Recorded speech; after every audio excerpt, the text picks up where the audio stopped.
చిత్తూరు జిల్లా పుల్చల మండల రైతులు నిద్రలో కూడా ఏనుగులు అంటేనే ఉలిక్కిపడి లేస్తున్నారు. ఈ మధ్యకాలంలో పుల్చల మండలం మరియు చుట్టుపక్కల గ్రామాల్లో చేతికొచ్చే సమయంలో పంటలను తొక్కి ధ్వంసం చేస్తున్న ఏనుగుల మందతో రైతులు తీవ్ర ఇబ్బందులు ఎదుర్కొంటున్నారు. ఐరాల అటవీ రేంజ్ సెక్షన్లోని ఆవుల పెద్దిరెడ్డివారిపల్లి పరిసర ప్రాంతాల్లో శనివారం రాత్రి వరి పంటలను తొక్కి ధ్వంసం చేసిన ఏనుగుల మంద ఆదివారం ఈరోజు ఉదయం 7 గంటలకు కల్లూరు నుండి గంటవారిపల్లికి వెళ్లే మార్గంలోని గోగులమ్మ వంక వద్ద దాదాపు 17 ఏనుగుల గుంపు రోడ్డును దాటుతున్న దృశ్యాలు స్థానికులు కంటపడ్డాయి. వాటిని చిత్రీకరించారు. ఆ దృశ్యాలంటే ఇప్పుడు మనం చూద్దాం. ఈరోజు ఉదయం కల్లూరు నుండి గంటవారిపల్లికి వెళ్లే దారిలో ఉన్న గోగులమ్మ వంక వద్ద 17 ఏనుగుల గల మంద రోడ్డును దాటి వంకపై నుంచి గొట్టులోకి వెళ్తున్న దృశ్యాలు మనం ఇప్పుడు చూస్తున్నాము. ఈ ఏనుగుల మంద గత కొద్ది రోజులుగా పుల్చల మండలంలోని కల్లూరు గ్రామ పంచాయతీ పాళ్యం, జూపల్లి, కోటపల్లి పరిసర ప్రాంతాల్లోని పంటలను తొక్కి ధ్వంసం చేశాయి. శనివారం, శుక్రవారం రాత్రి అయితే ఆవుల పెద్దిరెడ్డివారిపల్లి పరిసర ప్రాంతాల్లోని వరి పంట, టమోటా వివిధ పంటలను తొక్కి ధ్వంసం చేసి రైతులకు తీవ్ర నష్టాన్ని కలుగజేస్తున్నాయి.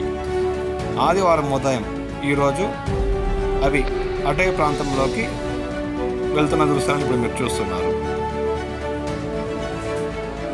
ఇలా దిగువకు వెళ్తే 10 ఫుట్ల బయలు పరిసర ప్రాంతాల్లోని పంట పొలాలు కనబడతాయి. ఏనుగుల మంద అటుగా వెళ్తున్న దృశ్యాన్ని మనం ఇప్పుడు చూస్తున్నాము.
శనివారం రాత్రి ఏనుగుల గుంపు ఆవులి పెద్దిరెడ్డివారిపల్లి పరిసర ప్రాంతాల్లోని వరి పంటను తొక్కి ధ్వంసం చేసిన దృశ్యాలని ఇప్పుడు మనం చూస్తున్నాము.